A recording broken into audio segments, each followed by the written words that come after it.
தங்க நகைகளுக்கு சேதாரத்தில் 25 முதல் 50% வரை தள்ளுபடி. வைர நகைகளுக்கு கேரட் ஒன்றிற்கு ரூபாய் 10,000 தள்ளுபடி. போத்தி ஸ்வர்ண மகால், இது பரிபூரணத்தின் அடையாளம். தாத்தா தான் வராருன்னு ஒரு சாங் தேவையில்லாம ஹவுசிங் போர்ட்ல நின்று பெயிண்ட் அடிச்சு ஒன்று தொப்பையில வரைஞ்சி விடுறது இல்லை மண்டையில வரைஞ்சி விடுறது ஒவ்வொருத்தரையும் உருவத்தை இதை ஒரு ஸ்டைல்னு நினைச்சுக்கிறாரு. நல்ல விஷயமா அதுல வந்து தி பெஸ்டா பண்ணிருக்காங்க. என்றைக்கு வந்து எந்திரன் மண்ணோட சுஜாதா வெளியே போனாரோ அன்னைக்கே சங்கருடைய சரக்கு தீர்ந்துருச்சு. இந்தியன் டியூப் பக்கத்தோல்வி படம் வந்து அட்டர் ஃபிளாப் படம். வயதான கமலையை வயதா காட்டி கமலை அசிங்கப்படுத்திருக்காங்க. இப்போ ஆடி தள்ளுபடி கூடவே டிஸ்கவுண்ட் வவுச்சர்ஸ். இதை இப்போ யூஸ் பண்றது ஆடியில தள்ளுபடி, ஆவணில டிஸ்கவுண்ட் வவுச்சர்ஸ். போத்தீஸ் ஆடியில் தள்ளுபடியுடன் டிஸ்கவுண்ட் வவுச்சர். உங்க வாயை திறக்க முடியாது, இல்ல பாட்டு பாடிட்டே இருப்பீங்க, இல்லாட்டி குதிரை மாதிரி ஓடுவீங்க. இதெல்லாம் வந்து நீங்கள் சங்கர் சார் பண்ண மிகப்பெரிய தவறா என்னுடைய நான் பாக்குறது. அதாவது சங்கர் பிரம்மாண்ட போய் நகர்ந்தாலும் ஒரு சின்ன விஷயத்துல ஒரு தப்பு பட்டது அந்த படத்தையும் சாட்சி.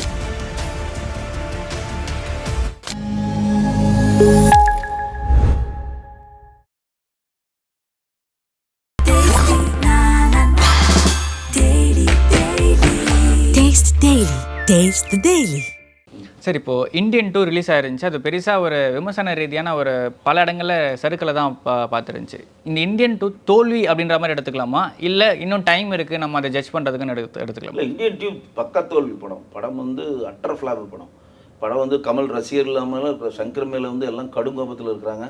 மூடி வச்சு ஒரு படத்தை 7 வருஷம் படம் காட்டி எங்களுடைய 150 ரூபா காசை வாங்கி ஏமாற்றிட்டாங்கன்னு தான் புதுவெளியில் எல்லாம் பேசுகிறாங்க. ஏன்னா படம் எந்த இதுலேயும் கனெக்டிவிட்டி இல்லை. வயதான கமலையை வயதாக காட்டி கமலை அசிங்கப்படுத்தியிருக்காங்க. அதான் இந்தியன் 1 நடக்கிறப்ப கமலுக்கு வயது 45 வயது தான். அவருக்கு ஒரு வயதான கெட்டப் போடுறப்ப அவர் சுறுசுறுப்பாக சாமிங்க அந்த கெட்டப் கொஞ்சம் அழகாகவும் இருந்துச்சு. ஆனால் இது அந்த மாதிரி அழகு மட்டும் இல்லை, சுறுசுறுப்பாக இருந்துச்சு. அழகை விடுங்க, அவர் நடக்கிறது ஓடுறது பார்க்குறப்ப ரொம்ப ஒரு, அதாவது மகனாக நடித்த கமலை விட வயதான நடித்த சேனாதிபதி தான் விரும்பினாங்க இந்தியன் 1ல். சரிங்களா? இதில் வந்து சேனாதிபதியே வயதானவர் தான். இன்றைக்கி 69 வயசு ஆகுது கமல் சாருக்கு. அவருக்கு திருப்பி ஒரு வயதான கேட்டு போடுறப்ப அவரால் அந்த சாமிங்காக ஓட முடியல, ஸ்பீடாக ஓட முடியல, ஸ்டண்ட் ஃப்ரீயாக பண்ண முடியல. ஏன்னா அந்த டைமில் 45 வயசில் ஸ்டண்ட் பண்ணுறதுக்கும் இப்போ ஒரு 70 வயசு ஸ்டண்ட் பண்ணுறதுக்கு வித்தியாசம் இருக்குது. ரெண்டாவது வந்து இந்த படத்தை வந்து ஏன் இப்படி ரப்பர் மாதிரி இழுத்தாருன்னு எங்களுக்கு யாருக்குமே புரியல. திரையுலகத்தில் எல்லாம் ஆச்சரியமாக பார்க்குறாங்க. ஏன்னா அந்த ஸ்டண்ட் லாஸ்ட் ஒரு ஃபைட் சீன் வந்து 1/2 மணி நேரம் காட்டுறாங்க. எங்கெங்கேயோ சுற்றுவார், ஒரு வண்டியில் சுற்றிட்டு மறுபடியும் சம்மந்தமே எல்லாம் மீனம்பாக்கம் போவார். ஏன்னா மீனம்பாக்கத்தில் ஒரு வட்டமான ஒரு செட் இருக்கும். இந்த ஒரு ப்ராசஸ் எப்படி இருக்கும் அந்த பில்டிங், அந்த போகிற வண்டி, அந்த பேட்டரி சம்மந்தப்பட்ட ஒரு வண்டியில் போகிறப்ப அது மேலே ஏறி ஒரு ஸ்டெண்டு காட்டணுன்றதுக்காக மீனம்பாக்கத்தில் போகிறாரு. மறுபடியும் கேட்ட நிலைக்கே வராரு. திடீர்னு மெட்ரோ ட்ரெயினில் போகிறாரு. அதாவது அங்கங்கே காட்சிகளுடைய பிழை, நீளம், எடிட்டிங், சொதப்புல் எடிட்டிங், கனெக்டிவிட்டியே இல்லை. அங்கே பாரு சுஜாதா ஏதோ கவிதை தத்துவம் பேசினுக்காரு, இவர் போய் கொலை பண்ணிட்டு இருக்காரு. ஏன் கொலை பண்றாரு, யாரு கொலை பண்றாருன்னு எந்த இதுவும் கிடையாது. அந்த கொலையும் சுவாரஸ்யமா இருந்தா எதுவும் கிடையாது. சும்மா வர்மக்கரையில் ஏதோ ஒரு வர்மத்துக்குமே ஒரு 5 நிமிஷம் 10 நிமிஷம் ஒரு இன்னைக்கு இருக்க டிஜிட்டல் வேர்ல்ட்ல யாருமே அட்வைஸ் கேட்க ரெடி இல்லைங்க. நீங்க உட்காந்து இங்க அட்வைஸ்லாம் இங்க யாரும் கேட்க முடியாது. நீங்க வர்மக்கலையை பற்றி ஒரு குறுஞ்செய்தியை சொல்லி இந்த மாதிரி சொல்லியிருக்காங்க, இந்த வர்மம் பண்ணா உங்க வாயிலிருந்து தனியா வரும், உங்க வாயை திறக்க முடியாது, இல்லை பாட்டு பாடிட்டே இருப்பீங்க, இல்லாட்டி குதிரை மாதிரி ஓடுவீங்க. இதெல்லாம் வந்து இதெல்லாம் ரசித்த காலகட்டம் 20 வருஷத்துக்கு முன்னாடி. இப்போ அதெல்லாம் இப்போ லியோ மாதிரி படம், ஜெயிலர் மாதிரி படம், இன்னைக்கு டப்பு டப்பு டப்பு டப்பு மாதிரி போகுது. இன்னைக்கு படம் விக்ரம் மாதிரி படம். அதுதாங்க இன்னைக்கு காலகட்டம். ஃபர்ஸ்ட் 3 நாள் ரசிகர் அதாங்க. நீங்கள் சங்கர் சார் பண்ண மிகப்பெரிய தவறா என்னுடைய நான் பார்க்குறது, 20 வருடங்களுக்கு முன்னாடி ஒரு ரசிகர் எப்படி இருந்தாரோ அதே ரசிகர் பேட்டர்னில் பார்ட் 2வா அதே மேட்டு தான். இன்னைக்கு மேட்டர் கூட முழுசா வரல, தேவையில்லாத கண்டென்ட் நிறைய போகுது. அந்த காலத்துல 20 வருஷத்துக்கு முன்னாடி பணத்து மேல எல்லாருக்கும் மதிப்பு இருந்துச்சுங்க யங்ஸ்டருக்கு. இன்னைக்கு எந்த யங்ஸ்டருக்கும் பணத்து மேல் மதிப்பு இல்லைங்க. எந்த யங்ஸ்டர்னா போய் ஹோட்டலில் காத்திருந்து சாப்பிட்றானா, 2 இட்லி ஒரு வடை வாங்கிறதுக்கு ஒரு ஹோட்டலில் நின்று சாப்பிட்றானா, வீட்டில் உட்காந்து ஆர்டர் பண்ணி சாப்பிட்றனா இல்லையா? எவனா தேட்டரில் போனால் 35 ரூபா மிச்சம் பண்ணலாம் ஒரு டிக்கெட் எடுக்குது. எவனா தேட்டரில் போய் டிக்கெட் எடுக்கிறானா, உட்காந்து இடத்துல 35 ரூபா போனால் 40 எடுக்கிறானா இல்லையா? ஃப்ளைட் டிக்கெட் ஆகட்டும், ட்ரெயின் டிக்கெட் ஆகட்டும். இப்போ போய் ஏர் கவுண்டரில் ஃப்ளைட் டிக்கெட்டுக்கு நீங்கள் போய் ஏர் கவுண்டரில் போய் நின்றுட்டு காசு கொடுத்து டிக்கெட் எடுக்கிறீங்களா? நீங்கள் போய் பிளாட்ஃபார்ம் டிக்கெட் ஒன்று இருந்துச்சு, பிளாட்ஃபார்ம் டிக்கெட் வாங்கிட்டு போய் கவுண்டரில் போய் ட்ரெயினில் டிக்கெட் முதல்ல போய் சீசன் டிக்கெட் கொண்டு அந்த யூடிஎஸ் ஆப் கையில் கொண்டு வந்துட்டாங்க. யாரும் நம்ம இல்லை, ஏன்னா சொகுசை நோக்கி நகர்ந்துட்டாங்க. பணம் போதுன்றது அவனுக்கு தெரியுது. 2 இட்லி ஒரு வடை 50 ரூபா தான், அதுக்கு தனியாக சார்ஜ் 35 ரூபா 85 ரூபா சாப்பிடுவோம். அந்த 2 இட்லி ஒரு வடையை 40 ரூபாய்க்கு போய் நடந்து போய் 2 கடை தள்ளி போய் சாப்பிடணுன்ற ஆட்டிடியூட் அவனுக்கு இல்லை. தேட்டருக்கு ஆப்போசிட்டில் ஃப்ளாட்டு தான் குடியிருக்கான். ஜஸ்ட் இறங்கி வந்து வாக்கில் அப்படியே போய் டிக்கெட் வாங்கினா கிட்டத்தட்ட 60 ரூபா சேவ் பண்ணலாம். 2 டிக்கெட் வாங்கினா ஒரு டிக்கெட் 35 ரூபா சேவ் பண்ணலாம். 3 டிக்கெட் வாங்கினா 120 ரூபா சேவ் பண்ணலாம். அது போனால் போயிட்டு அங்கேருந்தே பண்ணுறான். சொகுசை நோக்கி நகர்ந்தவன்கிட்ட போயிட்டு நீங்கள் லஞ்சம் வாங்குறது தப்பு, இங்கே குத்துவேன் அங்கே குத்துவேன்னா சிரிக்கிறானுங்க உட்காந்து. யாரா காமெடி பண்ணுறான்னு. 2.0வும் சங்கருக்கு வந்து தோல்வி நோக்கி நகர்ந்த காரணமும் அவங்க எடுத்துக்கிட்ட கான்செப்ட் தப்பு.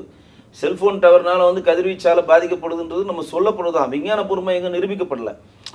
செல்போனுக்கு பேய் பிடிக்கிறதுன்றதுலாம் கொஞ்சம் வினோதமா தான். விஞ்ஞானபூர்வமா எங்கேயுமே செல்போன் கதிர்வீச்சால இவருக்கு கேன்சர் வந்தது, செல்போன் கதிர்வீச்சால வந்து குருவிகள் சாவுது, செல்போன் கதிர்வீச்சால வந்து ஆண்மை குறைவு ஏற்படுகிறது நம்மளா சொல்றோம்.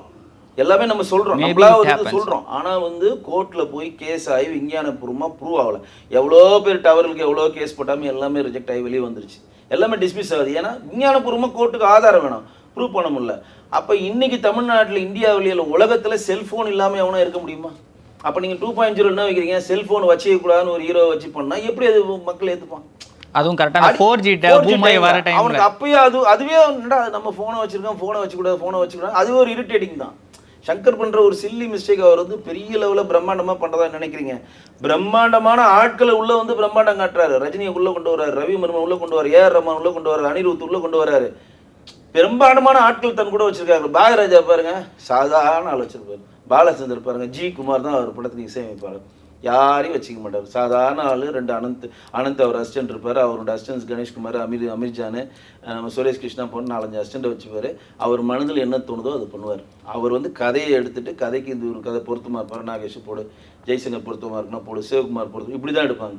பாரதிராஜா யார் ரோட்டில் போனாலும் நடிக்க வைப்பார். எந்த பிரம்மாண்டத்தை நோக்கி நகர மாட்டார். வளையல் போட்டு பாண்டியனை கூட்டு மதில் நடிச்சிருந்தார். கிரானைட் பிஸ்னஸ் பண்ணி ராஜாவை தூக்கி நடிக்க வச்சார். சும்மா காலேஜ் போயிட்டு இந்த ராதிகாவை கூப்பிட்டு கிழக்கு நடிக்க வச்சார். சுதாகரை கூட்டு நடிக்க வச்சார். இதெல்லாம் ஏன்னா தன் கதை மேல் உள்ள இருக்கக்கூடிய ஒரு ஸ்ட்ராங்கான நம்பிக்கை. அவங்களுக்கு எந்த பெரிய டெக்னீஷியன் தேவைப்படலை. இவங்க நீங்கள் சங்கர் ஜென்டில்மேன்லேருந்து இன்னைக்கு வரையும் பாருங்கள், அவங்க வச்சிருக்க டெக்னீஷியன் தி பெஸ்ட் டெக்னீஷியன்ஸ் வச்சுருப்பாங்க. ரசூல் பூக்குட்டி வச்சிருப்பாரு விழிப்பு, எதுக்கு அதை வச்சிருக்காங்கன்னே தெரில. எந்திரனில் சுஜாதா, ஏஆர் ரஹ்மான், ரஜினி, ஐஸ்வர்யா ராய், எவ்வளோ பெரிய டீம் பாருங்க. ஐஸ்வர்யா ராய், அக்ஷய்குமார், எவ்வளோ பெரிய டீம் பாருங்க. இந்த பிரம்மாண்டத்தை காட்டி இந்த பிரம்மாவோட ஒட்டிட்டு வராங்க. என்றைக்கு வந்து எந்திரன் மண்ணோட சுஜாதா வெளியே போனாரோ அன்னைக்கே சங்கருடைய சரக்கு தீர்ந்துருச்சு. இது நம்ம ஐப்படம் ஃபெயிலியர் ஆனதுக்கு ரீசன் அதான். எந்த ஒரு திரைப்படம் இது ஒரு பேசிக். ரவிச்சந்திரன் ரொம்ப கவலைக்கிடமான தசவதாரத்தில் சம்பாதிச்சதுல ஐலோட விட்டு அவர் செட்டில் ஆயிட்டாரு. இது வரையும் எந்த படமும் எடுக்க மாட்டார் அவர். ஐப்படத்துல நீ என்னுடைய தனிப்பட்ட கருத்தா நான் என்ன பார்க்குறேன்னா, நீங்கள் எவ்வளோ ஏதாவது சங்கர் பிரம்மாண்டம் போய் நகர்ந்தாலும் ஒரு சின்ன விஷயத்தில் ஒரு தப்பு போட்டது அந்த படத்தையே சாச்சிருது. எப்படின்னா ஐப்படத்தில் என்னுடைய தனிப்பட்ட முறையில் பார்க்கணும், ஒரு ஹீரோவை நீங்கள் அவலட்சமாக காட்டுறதை ஏற்றுக்கவே மாட்டாங்க மக்கள். ஒரு ஹீரோவை அவர் ஹீரோவையும் ஹீரோயினையும் நீங்கள் அவலட்சமாக காட்டினா யாருமே ஏற்றுக்க மாட்டாங்க. பழைய காலத்தில் அவலட்சமாக எப்பவுமே காட்டுவாங்க. அதிகபட்சம் இங்கே ஒரு மறு வச்சுப்பாங்க, அதான் இல்லை வயசான மாதிரி கையை வச்சுருப்பாங்க. இல்லை ஒரே இடத்துல இங்கே ஒரு பிட்டு போட்டு ஒரு தழும் ஒரு புண்ணான மாதிரி இப்படி காட்டுவாங்க. இல்லை கையை இப்படி வச்சுப்பான், ஊனம்னா கை இப்படி வச்சுப்பான், அவன் கை இது ஊனமானா அப்படி இவ்வளோதான். இல்லை மாற்றுத்திறனாளி சொல்லி ஊனன்ற வார்த்தை சொல்கிறேன். மாற்றுத்திறனாளி மாதிரி காட்டணும்னா இப்படி வச்சுப்பாங்க, இவ்வளோதான். எதுக்கு இதை பதிவு செய்யறேன்னா, ஒரு பெரிய ஹீரோவை கூணம் விழுந்த மாதிரியும் கொப்பளம் வந்த மாதிரியும் அவனுக்கு ஸ்க்ரீன்லேயே பார்க்குறப்ப நம்ம அருவருப்பா வர மாதிரி ஒரு பாட்டு ஒன்று அந்த என்னோட நீ இருந்தாலும் ஒரு மெலடி சாங்க ஒரு மாதிரி குரங்கு மாதிரி போட்டு அதில் ஏன்னா அவங்களுடைய தனித்திறமையை ப்ரூவ் பண்ணுன்றதுக்காக வித்தியாசம் காட்டுனா சிலர் தான் எல்லாம் ஏற்றுப்பாங்க. இப்போ நீங்கள் இந்தியன்லேயே பார்த்தீங்கன்னா தாத்தா தான் வராருன்னு ஒரு சாங்கை தேவையில்லாம ஹவுசிங் போர்டில் இன்னும் பெயிண்ட் அடிச்சு ஒன்று தொப்பையில் வரைஞ்சி விடுறது இல்லை மண்டையில் வரைஞ்சி விடுறது ஒவ்வொருத்தரையும் உருவத்தை இதை ஒரு ஸ்டைல்னு நினச்சிக்கிறாரு. இப்படி பாரதிராஜா படம்னா ஏஞ்சல் கண்டிப்பாக வரும். தேவதைகள் இல்லாமல் ஒரு படம் கம்ப்ளீட் ஆகாது. எதனா ஒரு பாட்டில் பின்னாடி புகை வரும், புகை பின்னாடி ஏஞ்சல் அப்படியே ஓடி வரும். அந்த ஏஞ்சல் தான் தூக்கி அவர் சிக்னேச்சர் மார்க், இது சிக்னேச்சர் மார்க் மாதிரி அவருக்கு. அதுமாதிரி சங்கர் ஒரு ட்ரேட் மார்க்கை உருவாக்க ட்ரை பண்ணுறாரு. அதெல்லாம் வந்து சில டைமில் ஏற்றுட்டாங்க. இன்றைக்கி நம்ம அவதாரம் விமர்சனம் பண்ணுறாங்க, அவெஞ்சரை விமர்சனம் பண்றாங்க, ஸ்பைடர்மேனை விமர்சனம் பண்றாங்க. இன்னும் இது இப்படி பண்ணிருக்கலாமே, கேமரூன் ஏன் அது தப்பு பண்ணாரு, இந்த இதுல காட்சி ஒட்டலைன்னு இங்க இருக்க விமர்சனம் பண்றான். அந்த அளவு நாலேஜ் டிஜிட்டல் வெளில வந்துட்டோம். இப்போ வந்துட்டு நீங்க பழைய காமெடிலாம் போட்டு நான் வந்து குத்துவேன், நான் வந்து லஞ்சம் வாங்கக்கூடாதுலாம் சொன்னா இன்னைக்கு புறையோடு இருக்கிற லஞ்சம் வந்து வாழ்வில் ஒன்றாகி விட்டதுன்னு நினைக்கிற இளைய சமுதாயத்தை நோக்கி நம்ம நகர்ந்துட்டு இருக்கோம். நீங்க லஞ்சம்ன்றது வாழ்வில் ஒன்றாயிடுச்சு. ஒரு லைன்ல போய் நிக்கிறீங்க, அந்த லைன்ல என்ன உங்களுக்கு 10 நிமிஷம் ஆகும், 50 ரூபா எக்ஸ்ட்ரா கொடுத்தா உடனே கிடையாதுன்னா அந்த இளைஞன் என்ன நினைக்கிறான், லைன்ல நிக்க நினைக்கல, தலைவர் 50 ரூபா வச்சுக்க இல்ல முதல்ல ஸ்விக்கி ஜொமேட்டோ இந்த மாதிரி புக்கிங் ஆப் எல்லாமே அதோட வழி கனெக்டிவிட்டி எப்படி ஆயிடுச்சு காசு இல்லையா? இருக்கிறவன் ஆப் வச்சு App போய்க்கிறான். போய்க்கிறான் ஃபர்ஸ்ட் புரோக்கர் வச்சு போவாங்க, இப்போ ஆப் ஆப் வச்சு வச்சு போய்க்கிறான். அவ்வளவுதான் டிஃபரெண்ட். கிட்டத்தட்ட இதுவும் லஞ்சம் மாதிரி தான். நீங்க போயிட்டு ஒரு தோசைக்கு லைன்ல நின்று Service ஆர்டர் tax. கொடுத்து உட்காரு போட்டு சர்வீஸ் டேக்ஸ் கொடுத்து ஜிஎஸ்டி கொடுத்து வாங்கி வந்து வீட்டில் சாப்பிட்றீங்க. அந்த பழக்கப்பட்ட ஒரு நபர்கிட்ட போய் நீங்க வந்து 20 வருஷத்துக்கு முன்னாடி இந்த ஆடியன்ஸோடைய கட்டமைப்பு இப்போ எப்படி இருக்கும்? அதில் இன்னொரு தப்பு நான் பார்த்தது என்னன்னா, சித்தார்த் இருக்காரு. சித்தார்த் வந்து எனக்கு மற்றவர்கள் எங்கெங்கே பிரச்சனை நடக்குதோ அதெல்லாம் யூடியூப்பில் போட்டு அந்த பிரச்சனைகள் நடக்கிறவங்களுக்கான நீதி கேட்குறாரு. தன் வீட்டில் ஒரு பிரச்சனை வரப்போ அவரால் டாலரேட் பண்ண முடியல. அப்புறம் எப்படி மற்றனா இப்போ அடுத்தவனுக்கு விழுந்தா ரத்தம், உனக்கு விழுந்தா தக்காளி சட்னிக்காக தானே அது?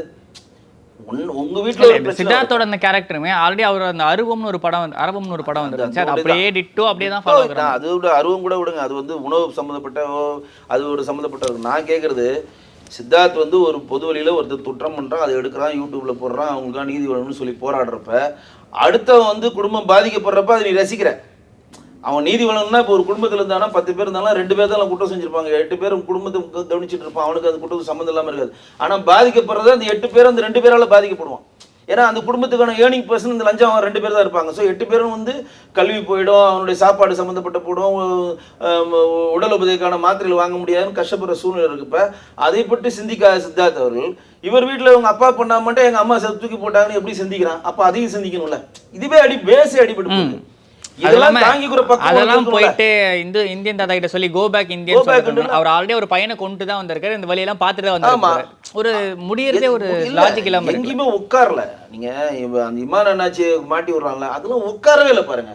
கனெக்டிவிட்டியா வந்து ஒட்டுவாங்க. அதெல்லாம் மனோபால மொத்தமா கட் பண்ணி ஒட்டுவாங்க. என்ன ஒரே ஒரு இது விவேக் சார் அவர்களையும் நடுமுடி வேணையும் வந்து செயற்கை நுண்ணுரிமை தொழில்நுட்பத்தில் கொண்டு வந்து காட்டியிருக்காங்க. அதுதான் தி பெஸ்ட்டாக அவங்க கங்க்ராச்சுலேட் பண்ணுறது எனக்கு தெரிஞ்சு இந்தியன் 2ல ஒரே ஒரு உருப்படியான விஷயம்.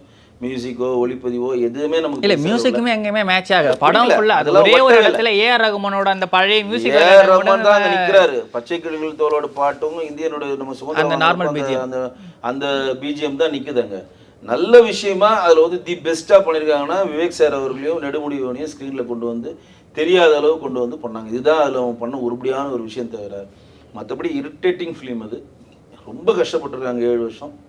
ப்ரமோஷன் அப்படி இப்படின்னு சொல்லிட்டு எக்கச்சக்கமாக செலவு. ப்ரமோஷன் வச்சு அந்த படத்தை முடிக்கணும்னு தான் முன்னாடி முடிவு பண்ணிட்டாங்க. ஏன்னா கமல் சார் வந்து தீர்க்கதரிசி. அவர்லாம் எந்த ப்ரமோஷன் போனதெல்லாம் இந்தியன் 2 எடுத்துகிட்டு அவர் ஒரு ஊராக போனார்.